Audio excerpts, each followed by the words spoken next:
Hi, welcome to the Soulful Leader Project. And we have a podcast today with Barbara Miller. And Barbara literally has been an intentional, soulful leader. And I love this because she's like the quiet underground, but yet fiercely stands for social justice and children and evolving the integration of diversity with inclusion. And she does it through the most beautiful way, through standing and practicing herself with gentleness, curiosity, and self-reflection. And what She happens when we make is mistakes and how we show up, right? With ourselves and with each other.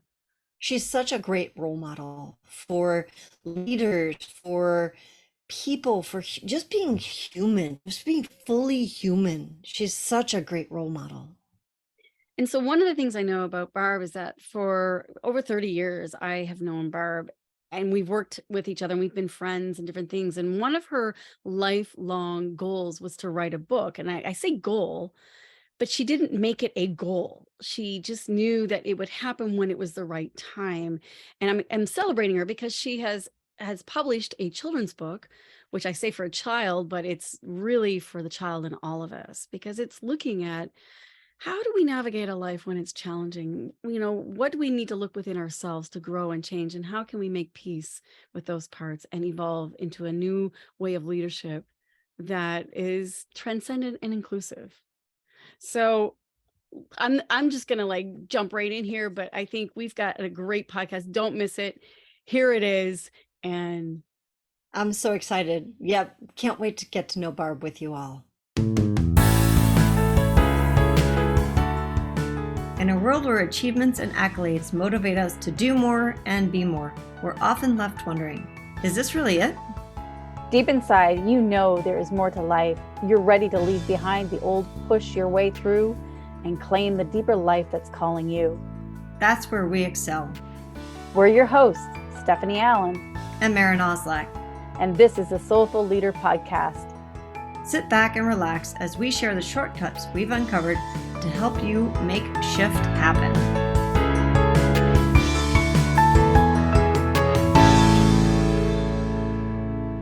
hi, welcome to the Soulful Leader Podcast. This is Stephanie Allen, and I'm here with Maren.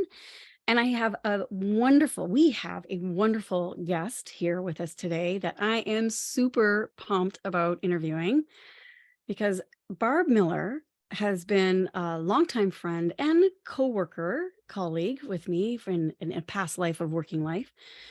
And she is sharing something that has been a long time dream. And she's been very much a role model for me for leadership in the way of working in areas that are very challenging and yet has walked, from my opinion, has walked a very, very loving and grounded presence. And I'm just so excited. So I want to just welcome Barb here with Maren and I. We're so happy to have you here, Barb. Thank you, Stephanie, and thank you, Maren. So nice to be here with both of you.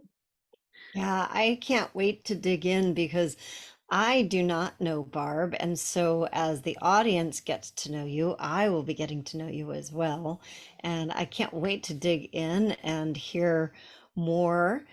I know just a smidge that your background is in both child education and in the not-for-profit sector. Can you tell us a little bit about that? And then I would love to, from there, go into where that's taking you next, because I know that that's changing a little bit. Well, I think if I start even a little bit before my career, I'm the oldest child in the family of two younger brothers. I'm the oldest grandchild on one side, and one of the oldest on the other side. Huge extended family, and always around kids, and always with people my own age, younger, older.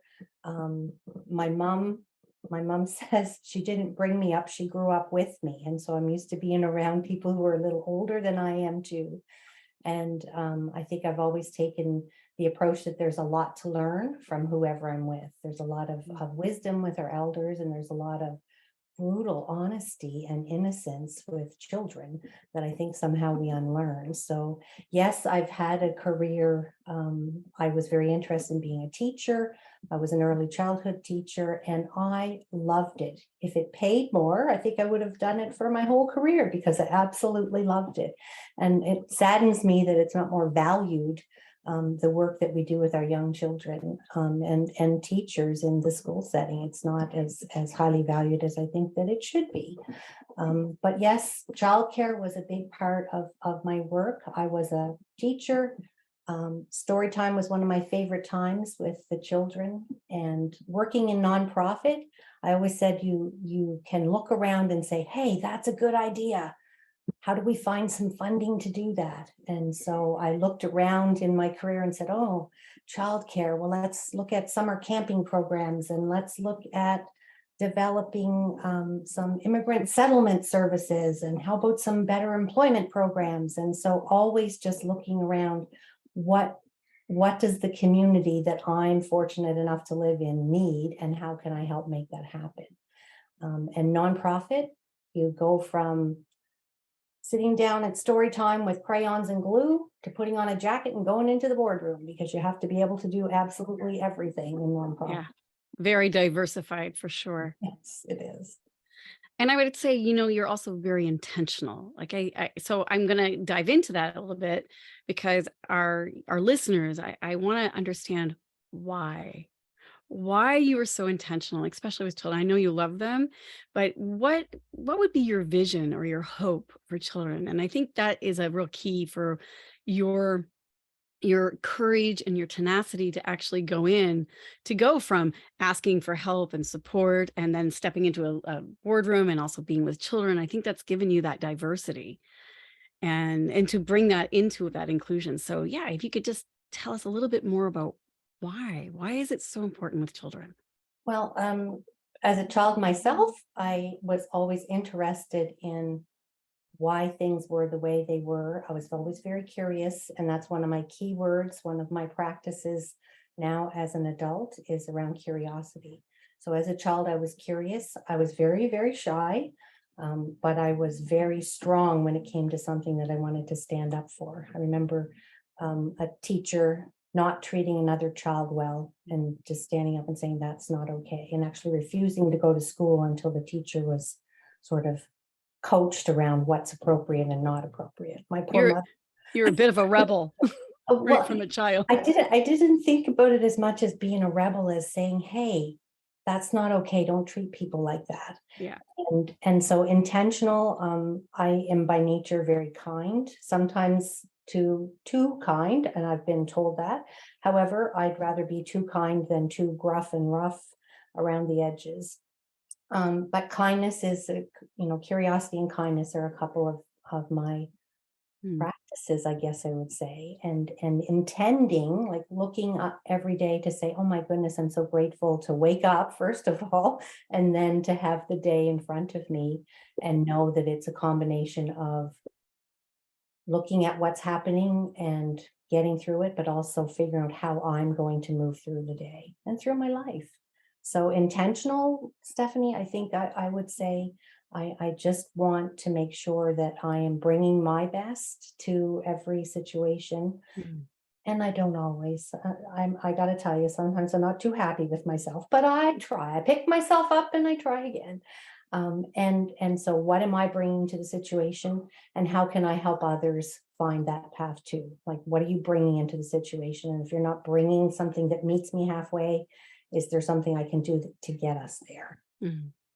Well, I think even what you said, the kindness and the curiosity too, like when you reevaluate the end of your day and you go, oh, I wasn't really so great, or I could be better here. I think even bringing that into your own inner practice of the kindness and curiosity is part of your intentionality that I've seen in you, like your willingness to look within yourself and go, could I have been kinder? Could I have been, and that's the curiosity, right? But even with yourself of like, okay, I'm going to let that go, or I'm going to work with that. And I think that's a real key for leaderships. I think we can be extremely hard on ourselves and expect perfection. And then that way, in that unfolding, then we set other people up to be, we want them to be perfect, and that's not always the best way of leadership. So And I think being gentle, I do try to encourage myself because I am a Virgo, I'm a perfectionist. We have that in common, Stephanie. I think I do want to do things to the very best of my ability. And sometimes I set my standards high, and that's great. But sometimes I have to be a little bit gentle with myself and Mm. remind myself that I'm one person, and bringing the best doesn't mean that it has to be perfect, but just keep moving forward. And and I say that to different staff groups that I've worked with over the years as a leader. I've said that to my kids as a leader in my home. I say that to my mom as somebody walking with her. Like we just need to keep trying, and it's okay to pick yourself up again. And if you're in a state of conflict, um, take a breath, like just breathe for a moment, and start from there. And I've had staff say, "Oh, for God's sake, did Barb tell you to just breathe? She drives me crazy." And they do say that, but it's also, curiosity and breathe, and kindness. Those are the sort of pillars that I lean into as a leader, as a person, and try to keep that in mind for myself when I'm beating myself up for not getting things perfect. Love it. I love that as a like the three pillars of leadership from a different perspective, because so often leadership is, we've inherited this world of what leadership should be, and it is very gruff and harsh, and has high expectations. And it's not that, what I hear you say is that there are high expectations, and at the same time the bar is set so amazingly low. Like, one of the things you said is, I wake up in the morning and I'm grateful that I woke up. And imagine a world where we all woke up and we're like, "Oh, I woke up. This is exciting." And like, from that place, we launched our lives. And talk about, you can't get a much lower bar than that, right? I woke up. Woohoo. And, I just think from that place, you can get curious. You can be kind. You can lead from that place of, you know what, this is exciting, let's see what we can create here. And so I absolutely love what you're saying. Thank you, Maren. And I do that. I mean, sometimes if I know that there's going to be a difficult situation in a day ahead, I find it hard to go to sleep, to wake up in the first place. I can be tossing and turning. And so I'm grateful that I get a little bit of sleep. And then and I've learned, and I guess that comes with age. I have learned that uh whatever's happening, we will get through it somehow. And so just bring your best to it and do the best that you can. And that in itself is something to be grateful for. And I don't live in a world with rose colored glasses. Like, there's lots of things Mhm. that I've worked my way through or helped others work their way through. Um, and grateful that we have each other to lean on often, whether it's colleagues or family or friends. Um, but we're here, and we are here, so let's make the best of it. I think that's a real key, because I think I don't know, maybe we kind of get to two ends of the spectrum of, like, it's really hard and difficult and challenging, or it's, oh, if it's meant to be, it's going to be easy. It's all this, and it's not. It's, even when we talk about the inclusiveness, it's being able to include both of those, both the challenges and the curiosity and the gentleness. Like, to bring those two together is really what creates transformation. And that's what, as a role model for me, Barb, that's what you have been. It's like, you are, it's so courageous and intentional to step into a challenge, but not from a place of fierceness, in the way of the outer fierceness. I know there's an inner fierceness, just like that little girl that stood up in her school as a child saying, "This is not right." Like, I know you have that internal, but the way you do it in the outer is to me, it's harmonious. It's, you have this fierce intention, but how you show up is very gentle. And I guess I'm curious too, is there something like, what advice would you have for someone who maybe is going through a challenging time as a leadership role? And when I say leadership role, I'm not just talking about in a business, but at home or with oneself or any area where they want to grow and be their best. You know, when it's challenging, when it's difficult, do you have something that you practice or like a process that you do or even just like taking time or in your garden, or is there something that you go because you have such a lovely dog, is it something that you even take your dog for a walk? And what is how do you do that? Like what do you do internally and externally, I guess I'm asking. The breath, take a breath is a big thing. Take a breath, but also, yes, walking the dog. I do a lot of thinking when I walk my dog. I don't wear headphones. I'm not listening to the news. I'm not listening to music, podcasts. I am walking in nature with my dog. It's about him. It's about me walking. And it's about us moving through the space together, taking different trails, taking different directions, but being there together. And so I do find I do a lot of thinking and do set intentions sometimes, and I sometimes write things as an author. I get great ideas when I'm out walking, and I come home and I take a pen and I take my notebook and I write things down, with pen in hand, and that's important to me. And then it goes on the shelf, and then I'll come back to the computer and try to flush that out a little bit. But it does help me set intentions for um, moving through the day, moving through a conflict, and just being with people who might not be able to bring their best to a situation, and understanding that we can't let the worst parts of our lives or the worst things we've ever done define us. Everybody messes up. We have to be able to pick ourselves up and move on, and we have to be able to support each other to do that. And I remember that, you said, there's not always a fierceness. I can be very fierce. You will talk to people who would say, "Oh, she's very fierce," and I can be, and I am when I really feel that values are not being lived up to, or people are not being honest and truthful with themselves or with me, or whatever the situation is we're trying to move through together. But I try to remember, okay, one of my practices is pick yourself up and look at this situation from 360 degrees, like Mm, the eagle eye, look down. This is this is where I am, and this is how I'm looking at it. This is where this person is. This is where they're looking at it. Is there another way? Can I bring something else into this to help us move through it? So that's one of the things I do professionally. I do that with my family. Um, I do that with some of my friends. So that would be one of the bits of advice that I could give, I guess. 360-degree view. Remember that. Our perspective isn't the only one. I love that.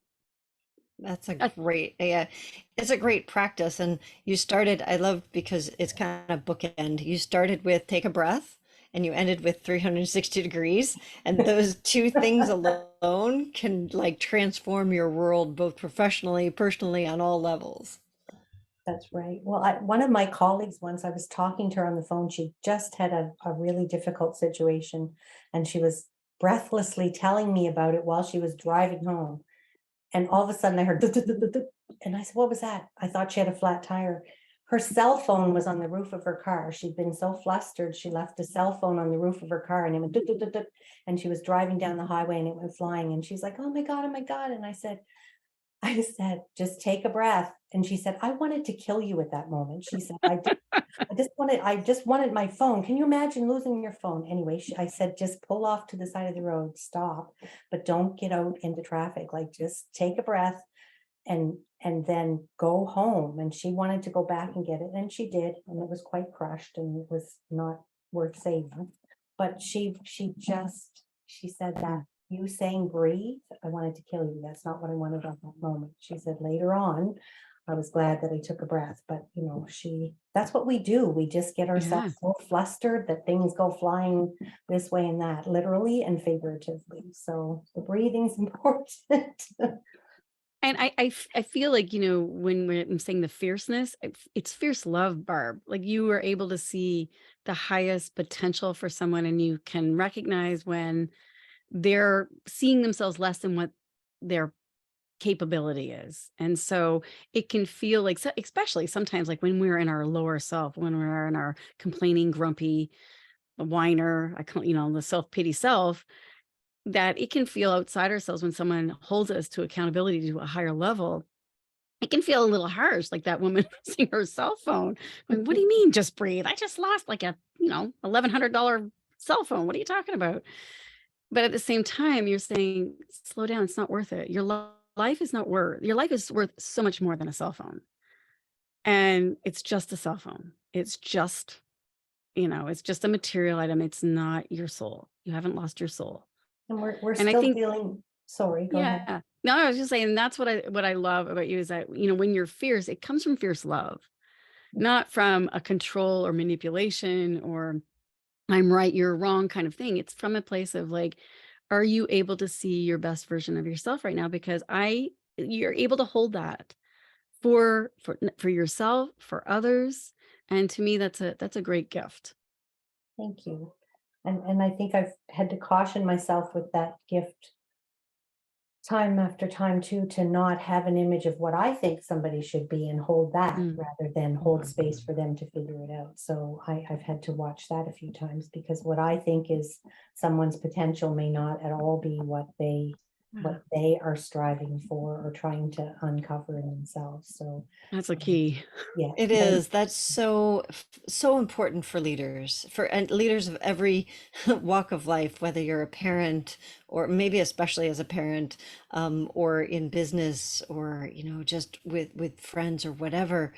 It's like we do see the potential in people and it can't be our version of their potential. We need to hold the space for them to discover their Mm. potential, for Yeah. them to step into it, whatever it is for them.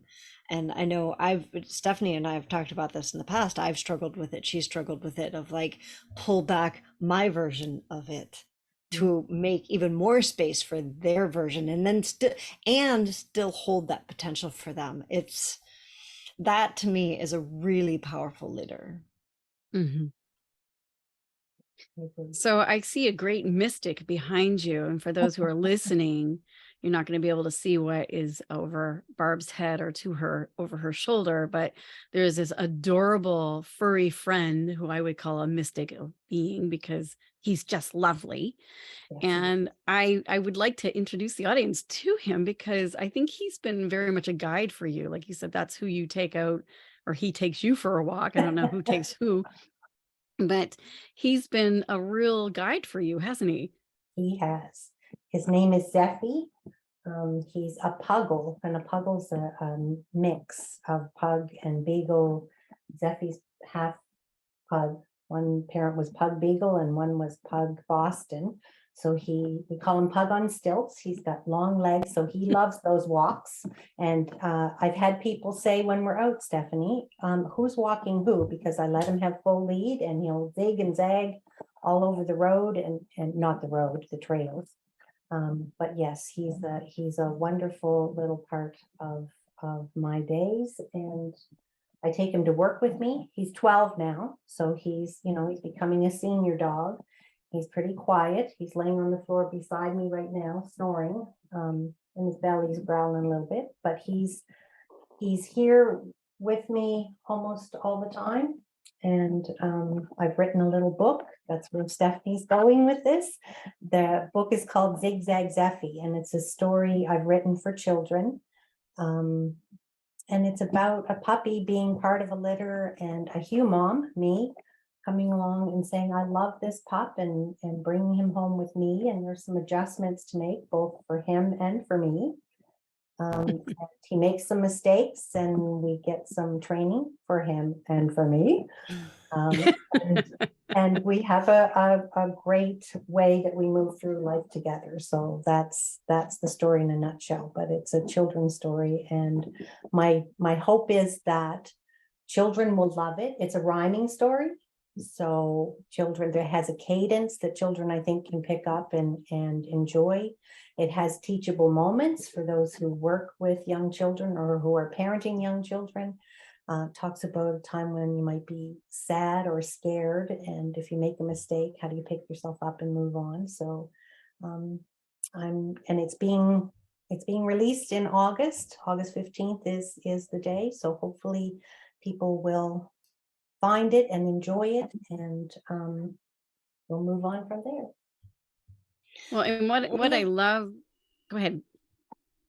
Well, my question is, can you share with us how, like, your diverse background of, I know you have a degree in child development, and that you've worked in the not-for-profit sector, and you've worked with leadership groups, and like all of this has likely, I'm guessing, that it all came together somehow in this book.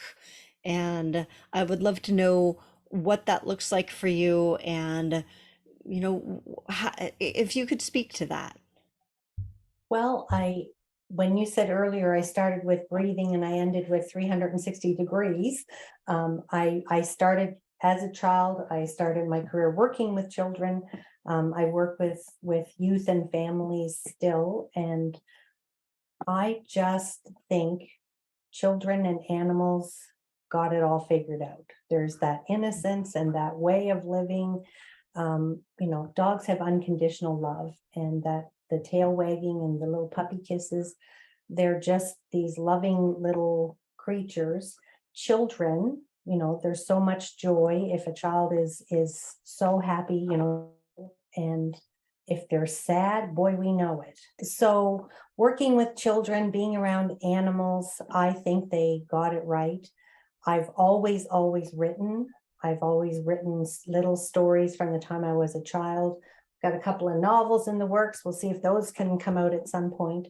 But putting all of who I am, what I've lived, what is important to me together, I went right straight to a children's story. And I've heard, I see things, maybe it's only because I've written a children's story, but I hear and see lots of things about, do you want to be a children's story author? Like, it's a big thing. And that wasn't it with me. I just naturally came to that, and tried to put into rhyming words, which wasn't easy, but it also at the same time flowed out of me, a little bit about feelings and purpose and happiness and sadness and working together. And so all the things that have sort of been themes through my life and my career came out in this children's story. I think there's a belief system that children's story are just for children. And I love that, the parent or the adult can read the story to a child, and there's a message there for the adult too. And I always say there's a child in all of us. And sometimes we quickly get out of our childhood and think we have to grow up and do something and be something, instead of really nourishing the child along the way. And children, like you said, children and animals have such an honesty. They have such a rich connection to their souls, to spirit. And they can tell when people are being authentic or not. And the curiosity and the kindness and the wonder that they have. I think there's so much that truly, like when I say over your head, I said, you have a mystic over your head, and that would be Zeffy, because Zeffy, it's like sometimes you think, did you go out and get the dog and you're going to train the dog, when really the dog actually trained you when you're training each other, right? And it's a co-creation rather than a power over each other. And I think we take that into leadership too. We think, oh, we have to have power over something or someone, instead of making it a collaborative, cooperative experience that we are both growing and learning, and how we deal with ourselves when we mess up. And can we bring in your qualities of curious and gentleness and kindness, and starting from a new place again, breathing and resetting. So I think for those of you out there that are listening and you're thinking, oh, well, that's a children's story. And I read it myself. I already got a good preview of the book ahead of time, and it is lovely. And take it deeper because there's something for all of us in every children's book, especially the one that you're doing with Zig Zag Zeffy. Right. And I'm working on Zig Zag Zeffy and Friends, #2. That Okay. will be coming soon. And I do, when I started talking, when you first asked me to go deeper, Maren, um, and I said Zeffy has a puzzle, you know, Zeffy's a mix, but Zeffy is Zeffy, and he brings all of who he is to everything. And inclusiveness and diversity is so important to me. And I want to write something about all the different kinds of dogs that Zeffy's friends with and how they make their way through life. And yes, those are deeper messages and they're for children, but they're for all of us. Yeah. Yeah, we learn so much from nature. It's amazing. Yes. Would you let us know how, if there are people in the audience that are interested in ordering the book or finding it? I know it's a pre-order right now, and then the podcast will come out and eventually it'll just be an order. So where can they find the book, both in Canada and in the United States? You can get it on Amazon US, Amazon Canada, Amazon UK, Goodreads. You can get it Barnes and Noble in the US, and you can also get it through your local bookstores. They should be able to find it and order it for you as well. And so I do hope that people enjoy it. I've had one of the early reviewers shared it with a 3-year-old who's now reciting it. She sent me a little video of the 3-year-old, and I'm a very kind soul, as I said, and I used to cry really easy, but I don't anymore. But that made me cry. This little 3-year-old talking about Zig Zag Zeffy and the human mom picking him up, and it was lovely. So I know that I've impacted one child positively, a child that I don't know, so that's pretty special. And their parent. Yes, and their parents and their friends. Just And as a quick reminder to our listeners, don't worry about like trying to write that down or anything. We'll have all of it in the show notes. So just go to our show notes and there will be links to the book on all the different platforms that I can figure out to list. and if you are in the Halifax, Nova Scotia area and are available, you are having a live Meet Zeffy in person book launch too. Is that correct? That's right, and that's on August 20th, Sunday afternoon from 3 to 4:30. And people are welcome to pop by and say hi to me and meet Zeffy. He'll be there in his best behavior, I'm sure. Little shenanigans may happen, but that's okay too. I know I'm jealous. I'll be in the Chicago area then, so I won't be able to be there. I'll be there in spirit though. Great. Thank you. Well, thank you so much, Barb. This has been so delightful. And I'm just so excited for you. I know this has been a long time dream of yours is to be an author and known as an author and to get your wisdom and your heart and soul out there to make a difference in, like I said, intentional leadership in changing the lives and bringing us together. So I am so celebrating you right now and you're inspiring me once again. So thank you Thank so much for your time. Yeah.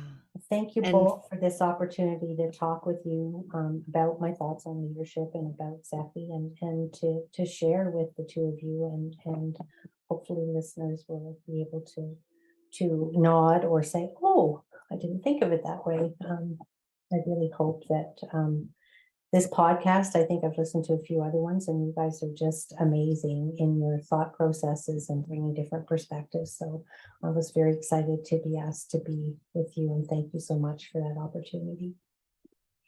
well, I'm just excited. As I said earlier, I've gotten to know you a bit over the podcast. I didn't know you beforehand, and I love the development of, all of your professional accomplishments, which are wide and varied and absolutely amazing. And to take all of that and still follow that dream, like, Stephanie was mentioning that fierce in passion that comes from love.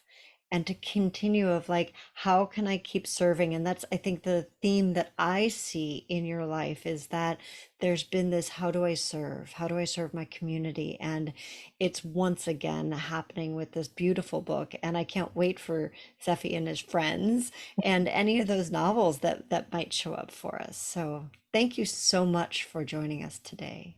Thanks again to both of you. So remember, you can find us on YouTube, on Facebook, and on LinkedIn under the Soulful Leaders. You can also find us on our website, thesoulfulleaderpodcast.com. We'll see you all next week on the Soulful Leader Podcast.